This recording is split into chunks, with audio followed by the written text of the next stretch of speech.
Hello everyone. इस video में हम बात करेंगे क्या निफ्टी 50 यहाँ से एक न्यू हाई फॉर्म करेगा या नहीं। तो हम इस वीडियो में देखेंगे टेक्निकल एनालिसिस, निफ्टी 50 का एनालाइज करेंगे कि क्या यहाँ से प्राइस ऊपर जाने वाला है या नहीं। तो बेसिकली कोई भी एक इंडेक्स आप तीन तरीके से एनालाइज कर सकते हैं, यानी तीनों एनालिसिस को आपको मिक्स करना होगा। पहला आपका टेक्निकल, जो आप चार्ट यूज़ करके करेंगे। दूसरा है फंडामेंटल, ठीक है। और तीसरा है सेंटीमेंट एनालिसिस, ठीक है। इस वीडियो में हम क्लियरली टेक्निकल एनालिसिस को कवर करेंगे। बाकी दो टॉपिक्स हम और किसी वीडियो में बात करेंगे। तो पॉइंट ये है कि क्या निफ्टी यहाँ से ऊपर जाने वाला है। मोस्टली हम जब भी एनालिसिस शुरू करते हैं हम स्टार्ट करेंगे बड़े टाइम फ्रेम से, यानी मंथली टाइम फ्रेम से। आप यहाँ ऊपर देख सकते हैं टाइम फ्रेम वगैरह मैं चेंज कर रहा हूँ यहाँ से, ठीक है। तो सबसे पहले अगर हम मंथली टाइम फ्रेम जाए तो मैं यूज़ करता हूँ स्मार्ट मनी कंसेप्ट। इसमें लिक्विडिटी होता है, फेयर वैल्यू गैप होता है और आईसीटी भी मिक्स करके यूज़ करता हूँ। तो अगर आप सिंपल प्राइस एक्शन यूज़ करते हो तो आपको सिंपली यहाँ पे दिख रहा होगा कि यहाँ पे ये एक सपोर्ट है। मैं यहाँ पे एक प्राइस एक्शन स्टैंड पॉइंट की बात कर रहा हूँ, ठीक है, जो मैं यूज़ नहीं करता। इसका मतलब ये नहीं है कि प्राइस एक्शन वर्क नहीं करता, बिल्कुल करता है। जिसको जो भी स्ट्रेटजी सूट करता है वो अपना यूज़ कर सकता है, ठीक है। देखो ये हो गया हमारे लेवल्स, ठीक है। तो पहला अपॉर्चुनिटी बाय के लिए कहाँ पे मिला था? पहला अपॉर्चुनिटी बाय यहाँ से मिला था। जो भी यहाँ से बाय किए होंगे वो ऑलमोस्ट 1.5% गेन हुआ होगा, फिर वापस से लॉस हो गया, ठीक।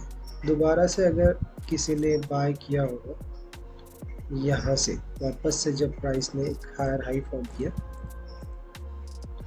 यहाँ से अगर किसी ने बाय किया होगा तो उसने ऑलमोस्ट 3.5% का गेन लिया होगा। अगर किसी ने यहाँ से बाय किया होगा उसने 2.83% का गेन लिया होगा।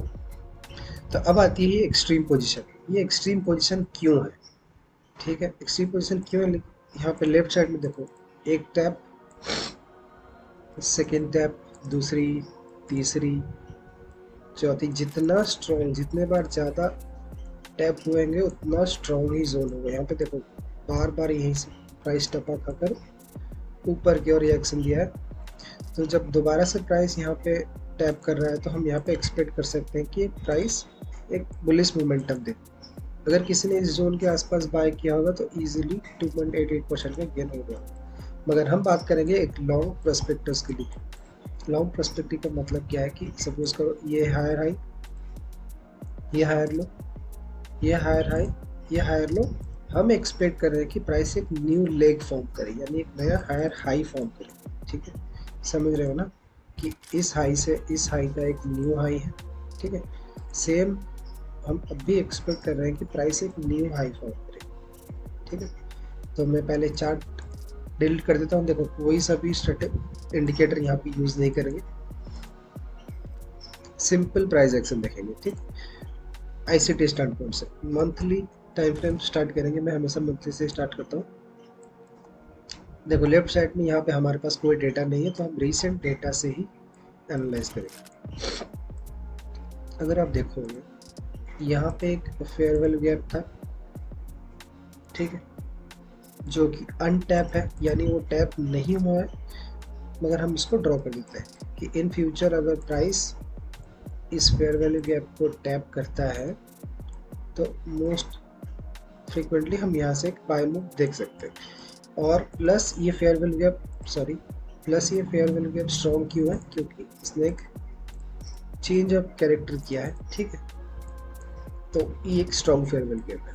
तो प्राइस यहाँ तक नहीं आया तो हम इसको ड्रैग नहीं करेंगे, लेफ्ट साइड ही रख देंगे। और यहाँ पे हम स्ट्रक्चर देख सकते हैं, सिंपल बुलिश है, higher high, higher low, higher high, ठीक है। अगर सपोज करो ये है हायर लो, ठीक है, हायर लो, और ये हमारा हो गया हायर हाई। सिंपल है। हायर हाई,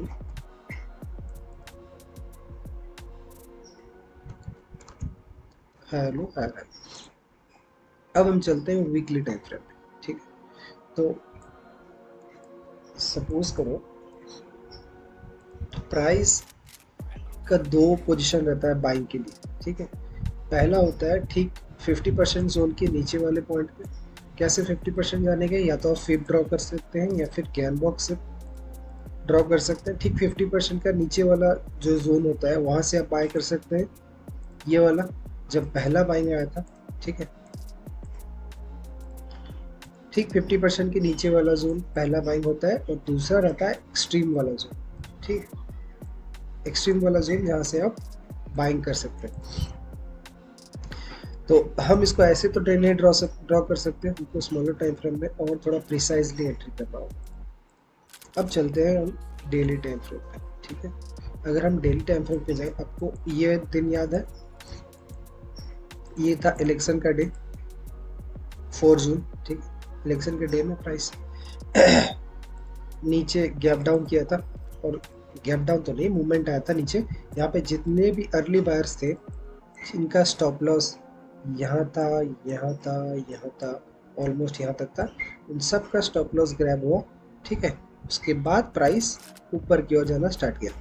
अगर आप देखोगे ये कितना स्ट्रॉन्ग बेयरिश कैंडल था। अगर ये इतना स्ट्रॉन्ग बेयरिश कैंडल अपीयर होता है डेली टाइम फ्रेम में, तो यहाँ से कोई भी एक्सपेक्ट कर सकता है कि प्राइस नीचे आएगा। मगर अगर आप देखो तो यहाँ पे पैसिव बायर्स इतने स्ट्रॉन्ग थे कि उस बेयरिश कैंडल को आउटलेट कर दिए, ठीक है। तो मार्केट में दो टाइप के बायर्स एंड सेलर्स रहते हैं, पहला पैसिव, दूसरा एग्रेसिव। कभी कभार एग्रेसिव मूवमेंट से भी प्राइस ऊपर जाता है, जैसे कि एग्रेसिव मूवमेंट हो गया ये रेड कैंडल, और पैसिव मूवमेंट भी होता है जैसे ये ग्रीन कैंडल, छोटे छोटे ग्रीन कैंडल्स। तो बात ये है कि अगर आप डिमांड सप्लाई भी यूज़ करते हो तो ये एक पूरा कैंडल जो है ये एक डिमांड जोन है जहाँ से प्राइस ऊपर जा सकता है, मगर इतना थिक जोन तो हम नहीं रख सकते, ठीक है। मैंने यहाँ पे एक गैप देखा था, ये था वो गैप जहाँ से प्राइस एक अच्छा सा मूवमेंट दे सकता था, और प्राइस ने दिया भी। अगर हम इसको प्रिसाइजली ड्रॉ करें, ये देखिए ठीक प्राइस ने इस गैप को टैप किया, ये देखिए टैप किया, और इजीली 4.3% इंडेक्स में 4.3% गेन करना बहुत बड़ी बात होती है, ठीक है। अब बात यह है कि प्राइस का मैक्सिमम पोजीशन कहाँ पे। अगर मैं मैक्सिमम पोजीशन की बात करूँ, ये डिमांड जो है वो मैक्सिमम पोजीशन है, मगर हर डिमांड और सप्लाई ट्रेडर यहाँ पे इंतजार कर रहे हो कि प्राइस इस डिमांड को टैप करे, जो कि ऑफकोर्स विजिबल है, यहाँ से वो लोग बाय करेंगे, मगर ऐसा होने नहीं देगा मार्केट, ठीक। जो भी ऑब्वियस लेवल से मार्केट कभी भी मार्केट रिएक्शन नहीं दे, ठीक है। अगर हम बात करें तो यहाँ पे एक माइनर सा रेजिस्टेंस या फिर इन्वर्स फेयरवेल गैप, जो भी आप बोल सकते हो, ठीक है। और हमेशा एक चीज़ देखो, ये वाला लेग देखो पहले, ठीक है। ये इम्पल्सिव मूव है। इम्पल्सिव मूव में अगर आप देखो कि हमेशा छोटे छोटे रिट्रेसमेंट आते हैं, छोटे छोटे रिट्रेसमेंट, मगर इम्पल्सिव लेग के अलावा अगर प्राइस रिट्रेसमेंट मोड में रहता है तो देखो यहाँ पे कितने बड़े बड़े रिट्रेस रहते हैं, ठीक है। सेम आप ऐसे ही बाकी लेग्स में भी देख सकते हो, जब भी प्राइस इम्पल्सिव मूव में रहता है। अब इम्पल्सिव मूव क्या है, सपोज प्राइस ऊपर जा रहा है, ये है इम्पल्सिव मूव, ठीक है, और ये है रिट्रेसमेंट, इम्पल्सिव रिट्रेसमेंट, ठीक है, इम्पल्सिव रिट्रेसमेंट, देन ये था इम्पल्सिव, ये था रिट्रेसमेंट। देखो आपको ट्रेंड विजिबल दिख रहा है, ठीक है। ये देखो जब भी प्राइस रिट्रेसमेंट खत्म करता है, देखो यहाँ से एक बाइंग स्टार्ट होता है, रिट्रेसमेंट खत्म, यहाँ से एक बाइंग स्टार्ट, रिट्रेसमेंट खत्म, यहाँ से एक बाइंग स्टार्ट, ठीक है। अब ऑलमोस्ट यहाँ पे रिट्रेसमेंट एंड हो रहा है, तो हम यहाँ से और एक न्यू लेग एक्सपेक्ट कर सकते हैं, ठीक है। तो यही था ओवरऑल प्रेडिक्शन, ठीक है।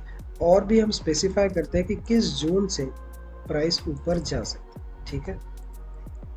अब हम 4 आवर टाइम फ्रेम में जाते हैं। अगर सपोज करो इस लेग में यहाँ पे एक पुल बैक रहता और प्राइस ऊपर जाता तो मैं इस लेग को एज ए लिक्विडिटी देख सकता था, मगर यहाँ पे कोई भी लिक्विडिटी नहीं है। 4 आवर जो भी लिक्विडिटी है वो यहाँ पे है, फर्स्ट पुल बैक यहाँ पे है। तो ये वाला एक लिक्विडिटी पॉइंट था, फिलहाल तो नहीं है क्योंकि ये ऑलरेडी ग्रैब हो चुका है। ठीक है, ये ऑलरेडी ग्रैब हो चुका है। तो अब हम सिर्फ एक ही कंफर्मेशन यूज कर सकते हैं। देखो ये पूरा एक जोन है, ये पूरा जोन है। ठीक है, हम बाय कर सकते थे इस पॉइंट पे, इस पॉइंट पे बाय कर सकते थे। ठीक है, और अगर आपको दोबारा मौका मिले, अगर प्राइस यहाँ पे थोड़ा सा भी रिट्रेस करे, ठीक है, इस पॉइंट पे आप बाय कर लेना। इस पॉइंट पे अगर आप बाय करोगे, एक छोटा सा स्टॉप नीचे रख देना, थोड़ा सा स्पेस देना, और फर्स्ट टारगेट आप इजीली यहाँ तक रख सकते हो। टारगेट के लिए आप लिक्विडिटी भी यूज कर सकते हो। जैसे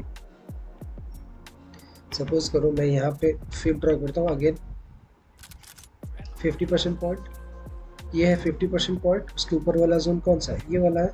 तो ये वाला हो गया सप्लाई जोन। तो अगर आप एंट्री करते हो तो ठीक 50% पॉइंट पे एग्जिट कर लो, तो मे भी प्राइस यहाँ से ऊपर जाएगा और यहाँ से थोड़ा एक छोटा सा रिएक्शन दे सकता है, फिर से वापस प्राइस ऊपर जाएगा और यहाँ से थोड़ा रिएक्शन देके टेक आउट करेगा प्रीवियस है। हमेशा हाईज और लो में लिक्विडिटी रहता है। तो इसका मतलब ये नहीं कि है कि इसके नीचे भी लिक्विडिटी है, क्योंकि हमको मालूम है यहाँ पे पैसिव बायर्स आए थे, यहाँ से प्राइस ने ऊपर ले गया, तो यहाँ पे कोई रिटेलर्स का स्टॉप लॉस नहीं होगा। यहाँ पे इंस्टीट्यूशनल ट्रेडर ने बाय किया था, वही सेम पोजीशन में प्राइस अभी रीच आउट कर रहा है, जहाँ से एक अच्छा खासा मूवमेंट ऊपर की ओर दे सकता है। तो यही था निफ्टी 50 का एक लॉन्ग पर्सपेक्टिव। अगर आपको कोई भी डाउट है आप कमेंट सेक्शन में मैसेज कर सकते हैं। Thank you.